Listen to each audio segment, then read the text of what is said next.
और इस समय की एक और बड़ी ब्रेकिंग न्यूज हम आपको दे देते हैं।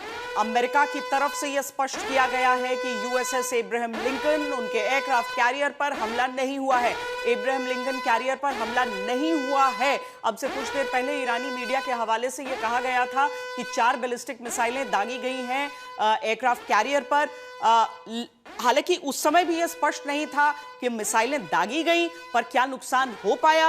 अब अमेरिका की तरफ से यह कहा जा रहा है कि यूएसएस एब्राहम लिंकन पर किसी तरह का कोई अटैक नहीं हुआ है और इसके लिए उन्होंने एयरक्राफ्ट कैरियर की यह तस्वीर जारी की है, जिस पर आप वो एयरक्राफ्ट कैरियर्स में जो छोटा रनवे होता है और उसके साथ फाइटर जेट्स वहां पर तैनात रहते हैं, उसका क्रू नजर आता है, उन सबको साफ साफ देख सकते हैं। प्रणय, ये तस्वीर जारी करके अमेरिका ने एक तरीके से शायद ये कोशिश की है कि अब वो नैरेटिव वॉर जो अगर ईरान चाह रहा है तो उसमें सफल ना हो पाए।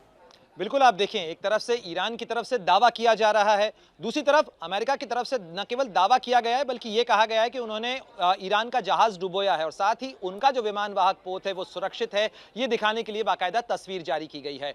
तो निश्चित रूप से ये जो इंफॉर्मेशन वॉरफेयर है, इसके अंदर फैक्ट चेक करने की जो कोशिश है वो ऑफिशियल हैंडल से, खासतौर पर सेंटकॉम की तरफ से की जा रही है। विमान, अब ये नहीं पता है कि ये तस्वीर कब की है, जारी अभी की गई है, लेकिन ये उससे पहले की भी हो सकती है, ये इसका फैक्ट नहीं पता हमें। लेकिन निश्चित रूप से ये बताने की कोशिश है, ये दिखाने की कोशिश है कि हम अनहर्ट हैं, हमें किसी तरीके का कोई नुकसान नहीं है, लेकिन हम आपको नुकसान पहुंचा सकते हैं। इस खबर के साथ साथ इस खबर का आना, श्वेता, कि ईरान की वायुसीमा के अंदर, ईरान की हवाई हद के अंदर एक बार फिर इजराइल के हमले तेज हुए हैं। तेहरान के अंदर धमाकों की आवाज सुनी जा रही है और लगातार जो इजराइल और अमेरिका की बमबारी है वो ईरान के कई इलाकों के अंदर जारी है। ये निश्चित रूप से ईरान के अंदर भी खलबली मचाता है।